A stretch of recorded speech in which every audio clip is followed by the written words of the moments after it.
නැන්දේ ඔන්න උදේ කසුන් කතා කරා. නැන්දලාට පණිවිඩයක් දෙන්න කිව්වා. මේ සතියේ ඔය නිවාඩුවට කසුන් ගෙදර එනවා කියන්නේ. ඒක නෙමෙයි හේතුව. එයා බඳින්න ඉන්න ගෑන් ළමයාත් එක්කලු එන්නේ මේ පාර. නැන්දලාට අඳුන්වලා දෙන්න ඕනේ කියන්නේ. ඒ නිසා පොඩ්ඩක් ගෙවල් දොරවල් එහෙම අස් කරා නම් හොඳයි. අනේ අපේ ඉතින් දැන් ඔය කොළඹින්ද ඔය කෙල්ලෙක් හොයාගෙන තියෙන්නේ. ඔය කොළඹ කෙල්ලෝ නම් හරියන්නේ නැහැ ඉතින්. මං නම් ඕවට කැමති නෑ. අනේ මන්ද බලමුකෝ. තව ආවේ නෑනේ. ආවහම මම බලා ගන්නම්කෝ. ඉතින් නැන්දේ කසුන් අවුරුදු ගාණක් කොළඹනේ හිටියේ. එයා ඉතින් කොළඹ මිනිස්සු ගැන හොඳට දන්නවනේ. ඒ කෙල්ල හොඳ හින්දා වෙන්න ඇති ඉතින්. ඒ කෙල්ලව බඳින්න තෝරගත්තේ. නැත්තම් ඉතින් නැන්දලාට අඳුන්වලා දෙන්නේ නෑනේ. නැන්දලා ඉතින් දැම්ම කෙල්ල දකින්නත් කලින් ඔහොම කියන්න එපා. කොළඹ කියලා නෑ ඉතින්. හොඳ කොල්ලෝ කෙල්ල ඕනතරම් මේ ලංකාවේ ඉන්නවා හැමතැනම. ඒ නිසා ආවම බලන්නව කතා බහ කරලා. බලමුකෝ කොළුව. කොහොමත් ඉතින් ගෙදර එනවනේ. මගේ නම් ඉතින් කිසි කැමැත්තක් නෑ. මෙයාලගේ අක්කා මොනවා කරයිද දන්නෙත් නෑ. අක්කා තාම බැඳලත් නෑනේ ඉතින්. අනේ අම්මේ කොහෙන් එන කෙල්ලොද දන්නේ කවුද දන්නේ ඉතින් ඔයා හොඳ ඒවද නරක ඒවද කියලා. අනිත් එක ඔය කොළඹ කෙල්ලෝ මල්ලිව හොඳටම වෙනස් කරගෙන ඇති එක ඒවා කියලා. අම්මා දන්නේ නෑනේ කෙල්ලෝ ගැන. මන්නේ හොඳට දන්නේ. අම්මා ඕකට නම් කැමති වෙන්න යන්න එපා. දන්නවනේ ආය මල්ලි මේ අපිට ඉන්න තැනක් නැති කරයි. ඒක නම් ඇත්ත තමයි. මාත් ඔය යාට ඕන විදිහට නටන්න දෙන්නේ මං කොහොමත් ඕකට කැමති වෙන්නේ එයා බඳින්න ඕනේ අපි කැමති කෙල්ලෙක්ව. මේ ගෙදර දොර හොඳට වැඩපළ පුළුවන් කෙල්ලෙක්ව. නැතුව ඉතින් මේ ගෙවල් දොරවල් කොහොමද බලාගන්නේ කොළඹ කෙල්ලෙක් ගෙන ආපුවාම. කොළඹ කෙල්ලොන්ට වැඩ පුළුවන් කියලා බලමුකෝ දැන් එයිනේ.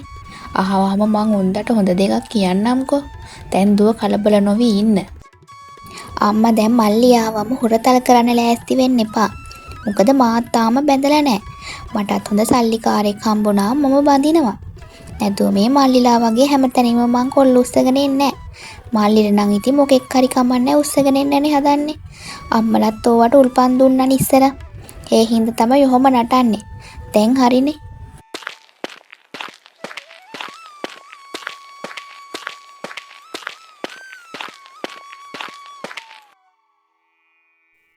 අම්මේ අක්කේ මේ ඉන්නේ නිෂාදි. මෙයා තමා මම බඳින්න ඉන්නේ. ඔයාලට මම මෙයාව එක්කගෙන එනවා කියලා පණිවිඩයකුත් එවලා තිබ්බේ. හම්බ වුණා නේද? මල්ලි මේ මොන කෙල්ලෙක්ද මේ? මේ මොකද්ද මේ ඇඳුම? මොකද්ද මේ කොණ්ඩේ? මල විකාරයක් වගේනේ. ඔයා දන්නවනේ අපි හැදුනේ කොච්චර හැදියාවක් ඇතුවද කියලා. මෙයාගේ නම් කිසිම හැදියාවක් නැහැ. මොකටද ඔයා මෙයාගේ කැමති උනේ? ඔයාට ඕන විදියට මේ කොළඹ කෙල්ල උස්සගෙන එන්න බෑ මෙහෙ. බලන්නකො මේ ඇඳුම් වල හැටි. ගමේ මිනිස්සු hina වෙයි. අනේ අක්කේ මිනිස්සුන්ට ඔහොම කතා කරන්න එපා. මං කිව්වේ නෑනේ මෙයාට හැදියාවක් නෑ කියලා. මෙයා හරිම හොඳයි. හොඳ හින්දා තමයි මම මගේ පිරිඳ කරගන්න ලෑස්ති. ඔයාලා මෙයාව ආශ්‍රය කරලවත් නෑනේ. මිනිස්සෙගේ ඇඳුමෙන් ඒ මිනිස්සයාගේ හැදියාව නැද්ද තියනවද කියලා අපි හොයන්නේ කොහොමද? ඔයාලා පොඩ්ඩක් මෙයාව ආශ්‍රය කරලා බලලා ඉන්නකෝ. ඊටම ඔයාගේ කැමැත්තෙන් මට වැඩක් නෑ. මට ඕනේ අම්මගේ කැමැත්ත විතරයි. අනේ මන්දා පුතේ මමත් කැමති නෑ මේ ළමයාට. බලන්නකො මේ ඇඳුම. අහල පහල ගෙවල් වල මිනිස්සු දැක්කොත් hina වෙයි. ඔහොම කොටට අඳින ගෑනු ළමයිගේ හැදියාව අන්තිමයි. ඊටම මේ ගෙදර දොර වැඩපළ පුළුවන්ද කියලා කවුද දන්නේ? ඒව කරන්න ඕනේ ඊට පස්සේ අපිමනේ. මටයි මේ දුවාගේ අක්කටයි මේවා කරලා ඇති වෙලා. ඒ හින්දා පොඩ්ඩක් වැඩපළ කරන්න පුළුවන් ලේලියෙක් කරන් ඉන්න. කසුන් බලන්නකෝ. මං හිතුවට වඩා ඔයාගේ අම්මයි අක්කයි හරිම සැරයි වගේනේ. එයාලා මන් දැක්ක ගමන්ම අකමැති වුණා මට. මේ ඇඳුම හින්දාද? මේ කොණ්ඩේ හින්දාද? මම මේවා කරාට මං නරක කෙනෙක් නෙමෙයිනේ කසුන්. ඇයි එයාලා මට එහෙම කතා කරේ? ඔයා ඌව හිතන්න එපා නිෂාදි. එයාලා මේ ගම්වල හැදුන මිනිස්සුනේ. එයාලා ඌව දන්නේ නෑ. ඊටම මන් දන්නවනේ ඔයා කොච්චර හොඳ කෙනෙක්ද කියලා. ඉන්නකො ටික දවසක් අම්මයි අක්කයි ඔයාට කැමති වෙයි. ඔයා ටිකක් ඉවසීමෙන් වැඩ කරොත් අන්තිමේට මාවත් එපා වෙයි අම්මයි අක්කයි හොඳ වුණාම. එයාලා හරිම හොඳ මිනිස්සු. ඔහොම කතා විවි හිටියට දැන් ඕවා හිතන්න එපා. දැන් ඇති නේද ඕවා කතා කර කර හිටියා. කුස්සියේ වැඩ පිරීලා. යන්නන්ගේ කුස්සිය පැත්තට. දැන් ආවේ මේ කාමරේට රිංගගෙන ඉන්න නෙමෙයිනේ. දැන් මාව නම් මේ ගෙදර දොර වැඩපල කරන්න. අපිට මේවා දිගටම කරගෙන යන්න බෑ. ගෙදරට ලේලියෙක් එන්නේ ගෙදර වැඩපල කරන්න තමයි. ඒ නිසා දැන් ඉක්මනට යන් ඔය ඇඳුම මාරු කරගෙන එන්න. පුරවන් නම් පිළිවෙලකට ඇඳුමක් දාගෙන එන්න. ඇයි අම්මේ අම්මර සක්කර වට්ටමේ යවන්නේ නැත්තේ? බලන්නකෝ තාම මේ ගෙදරට වෙලා ඉන්නවා. දැන් සති ගාණක් වුණානේ. අම්මත් කිසි ගාණක් නැහැ වගේ ඉන්නවා. කමේ මිනිස්සු අපිට hina වෙනවා ඇති අම්මේ. අපේ නම්බුවට මොකද වෙන්නේ කියන්නකෝ. මේ මල්ලිගේ වැඩ හින්දා ඔයත් කට වහගෙන ඉන්නවා. ඇයි ඔයාවත් මේකට මොනවත් කරන්නේ නැත්තේ? ඔයා කියන විදියට එහෙම කරන්න බෑ දුව. ඒ මගේ පුතානේ. ඒ මගේ පුතා බඳින්න ඉන්න කෙල්ල. මං ඒ කෙල්ලව පැන්නුවොත් මගේ පුතාත් ගෙදරින් යනවා. මට ඔයාලා දෙන්නම වටිනවා. මට ඔයාලා දෙන්නම ඕනේ. ඒ නිසා මම මේ ඉවසගෙන ඉන්නේ. දැන් ඕවා හිතන්න එපා. ඒ කෙල්ලගේ ඉතින් මං හිතපු තරම් අවුලකුත් නැහැ. ගෙදර වැඩ ටිකත් හොඳට කරනවා. ඊටම හොඳට මට සලකනවා. අපි බලමුකෝ තව ටික දවසක්. ඔව් අම්මා දැන් ටික ටික කැමති වෙන්න. මට තමයි හැම පැත්තෙම අවාසිය. කවදා හරි ඉතින් මම මදින එක්කෙනාට කියන්නේ කොහමද? මේ ඉන්නේ මගේ නෑනා කියලා. මට වැදගත් තැනකින් කසාදයක්වත් කරගන්න බැරි වෙයි. අම්මලාගේ මේ වැඩ හින්දා. හැබැයි අම්ම එකක් මතක තියාගන්න. මට හොඳ තැනකින් කසාදයක් කරගලා දුන්නේ නැත්නම් එහෙම මං ඇත්තමයි මේ ගෙදරම ගිනි තියලා දානවා. අපරාධේ මම මෙච්චර දවසක් පරිස්සම් කරන් ආපු මගේ තත්වය. ඔය මොනවද ඔය හදන්නේ? වතුර වගේ.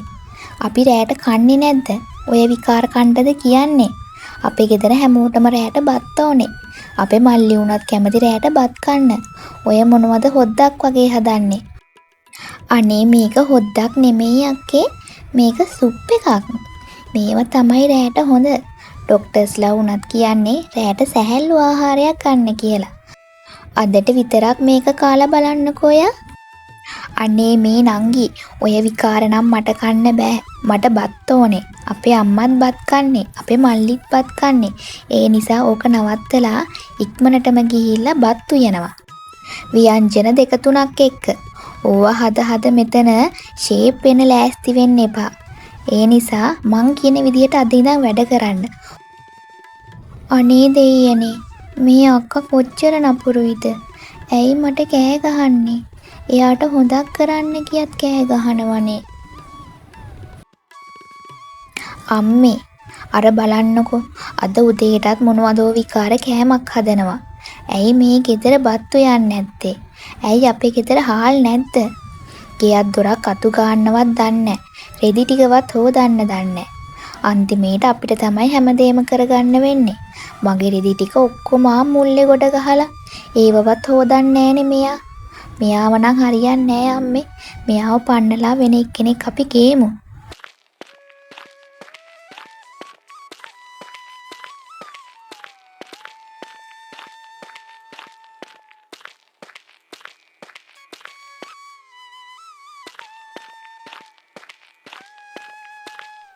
නිෂාදි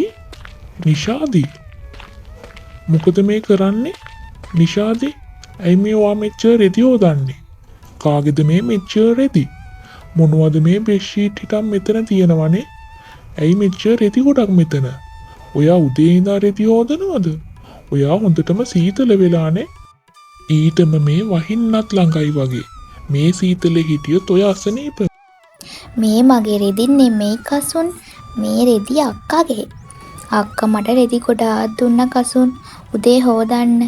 එයාට ඉතින් අමාරු ඇතිනේ. මම මේ යාට හොදලා දෙනවා. එයාගේ මේ ඇඳ ඇතිරි තමයි මට ගෙනත් දුන්නේ හොදන්න කියලා. දවස් ගානක ඉඳන් එයාට හොද ගන්න බැරි වුණු ටික. මං ඉතින් හොදලා දෙන්නම්. ඕක මට මහ ලොකු දෙයක් නෙමෙයිනේ. ඊටම ඔයාගේ අක්කනේ. මං ඔයාව මෙහෙට ගෙනාවේ මේ ගෙදර වැඩපළ කරගන්න නෙමෙයි. ඔයා මගේ පිරිඳ හැටියට. ඔයාට මේ වැඩ කරන්න ඕනේ නෑ. ඔයා මගේ වැඩ ටික කරලා බලලා කරා නම් ඇති. අම්මගේ වැඩත් තාම අම්මට කරගන්න පුළුවන්. එයාට බැරි වුණු කාලෙක අපි උදව් කරමු. අක්කගේ වැඩ ඔයා කොහොමත්ම කරන්න ඕනේ නෑ. හොඳයි මම මේක බලා ගන්නම්කෝ. ඔයා දැන් යන්න ගෙට.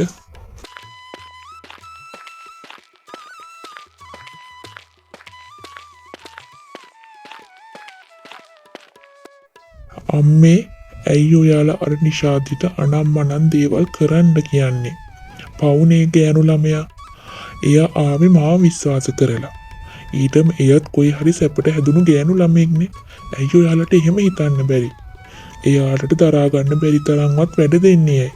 අර රෙදි කන්ද ඔයාට උනත් තනියම හොදන්න පුළුවන්ද? එතකොට ඒ ගෑනු ළමයා කොහොම හොදයිද ඒවා? අනේ පුතේ, උඹ මේ වැඩ බැරි කෙල්ලෙක්ව උස්සගෙන ආවා කියලා මම මොනව කරන්නද? මේ ගෙදර කොච්චරනම් වැඩ තියෙනවද? ඊටම මේ ගමේ මිනිස්සු අපිට hina වෙනවා. මේ බාගට ඇඳගත්ත කෙල්ලෙක් ගෙනාවා කියලා කිසිම හැදියාවක් නැහැ කියනවා. ඔව්වත් මං ඉවසගෙන ඉන්නවා මදිද? අනේ මන් දන්නේ මට නම් කිසිම සැනසීමක් නැහැ. එහෙන් අක්කා බඳින්න නැතුව ඉන්නවා. එහෙන් මේ සක්කර වට්ටමක් උස්සන් ඇවිල්ලා. මේවා ඉතින් මම්ගෙම වැරදි තමයි. පොඩි කාලේ මං උඹව හරියට හදලා නැහනේ. ඒකනේ මේ විචූරණ මට බලන්න උනේ. අනේ අම්මේ, නිෂාදි ගැන මං හොඳට දන්නවා. අවුරුදු ගාණක් අපි ආශ්‍රය කරා. එයා එහෙම නරක කෙනෙක් නෙමෙයි. එයා ඒ හැදුණු පරිසරයත් එක්ක එයා එහෙම අඳින්නේ පළඳින්නේ. ඇයි ඉතින් හැම ගෑන් ළමයිම ගමේ විදියටම අඳින්න ඕනේ කියලා දෙයක් තියනවද? ඕන තරම් හොඳ ගෑනු ළමයි ඉන්නවා. දැන් අම්මා හිතන් ඉන්නේ ගමේ ඉන්න හැමෝම හැදියාව තියන අය කියලාද? බලමුකෝ අපි ඉස්සරහට.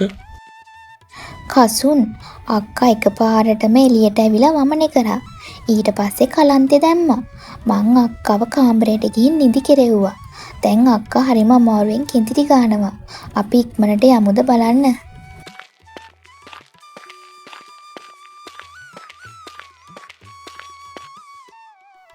ඔන්න අම්මේ ඔයාලට සුබම සුබ ආරංචියක්.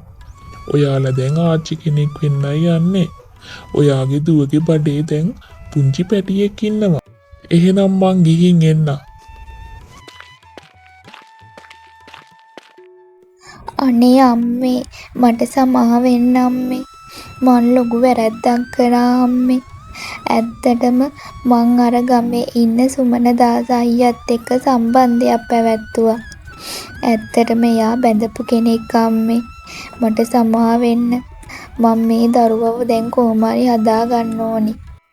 සුමන දාස අයියට මාව බාර ගන්න බෑ අම්මේ. එයාට ළමයි 3 දෙනෙක් ඉන්නවා.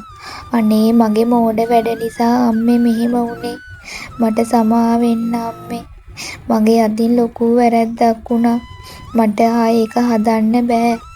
මට මගේ දරුවා හදා ගන්න දෙන්න අම්මේ. මේක නම් මගේම කරුමේ. ඇත්තටම අර පුතා කිව්වා හරි. ගමේ කෙල්ලොන්ගේ සංවර වැඳගත්තාම හැදියාව තියනවා කියලා හිතන් ඉන්නේ අපේ මනස්කාත. ඇත්තටම මේ නගර කෙල්ලෝ කොච්චර හොඳයිද එහෙම බලන් ගියාම. අර නිෂාදි දුව කොච්චර හැදියාවක් තියනවද? ඔයා තරම්වත් එයා නරක කෙනෙක් නෙමෙයි. ඔයා මං හිතන් හිටියේ ඔයා හරිම හොඳ ගෑනු ළමෙක් කියලා.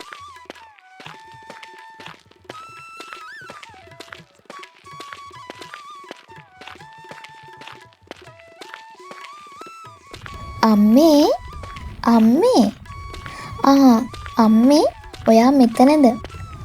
අපි උදේට මොනවද අම්මේ උයන්නේ? අක්කත් ආස කෑමක් හදමු නේද? අම්මේ